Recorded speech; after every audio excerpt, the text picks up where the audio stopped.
Good morning, everybody. My name is Cale Casey, one of the information officers with Pacific Northwest Team 2 here in the Unified Command at the Taylor Creek Fire. It is 5 a.m.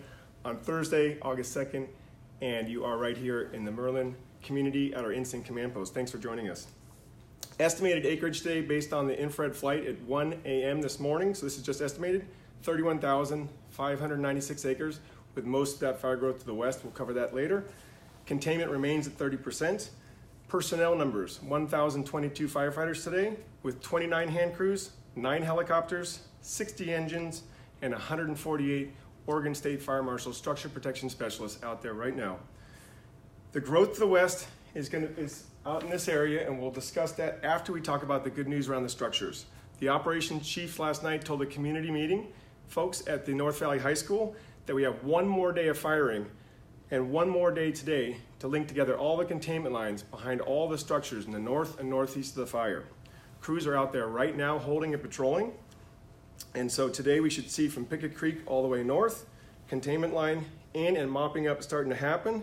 If all goes well with the weather, we should be a day or two before the real situation in the northeast is resolved. That's what they told the community last night. And if you want to see that meeting, you can go onto our Facebook page where we live stream all 50 minutes. We had about 400 people in attendance. It was a really good briefing. In the Hog Creek to Indian Mare area, fire is to our intended containment lines, and it was a nice moderate backing fire. There are some hazards in the area with rolling debris and rocks and such, so that road will remain closed for a while. The fire has not crossed the Rogue River, and we do have that contingency branch group on the other side of the river ready to attack any single hotspot that should make its way over. We also have a drone that flies at night gridding and looking for any of these hotspots. So for those of you at home wondering how we know where the hotspots are, we have 2 or 3 different infrared systems that are looking at all times to see so that they can help and pinpoint for firefighters where a spot fire might be. The Bear Camp Road is open with road guards, and we're prepping Galeese Creek Road where fire is almost to the structures. We have the hose lays, pumps, and structure crews in there, and the backing fire is coming down nicely. When the timing is right, we'll start to do our own strategic firing, and at some point that strategic firing will impact the Bear Camp Road.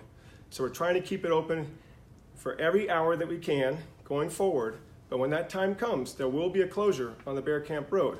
We're going to try to do that firing as efficiently as possible because we know that keeping that road open is important to you, but it's also an enormous safety issue, as you all know.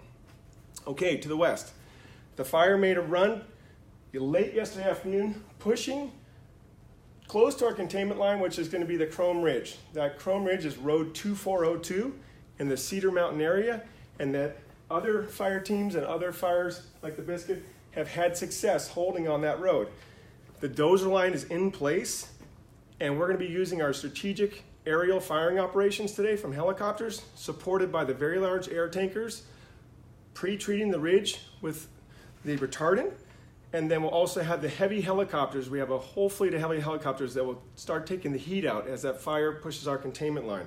This is one of those days where a coordinated air effort using the very large air tankers, the aerial support firefighting helicopters with the plastic sphere dispensers, the ping pong balls we call them, and the heavy helicopters with the big buckets can all work together with the crews on the ground to try to really hold that ridge at our primary containment line.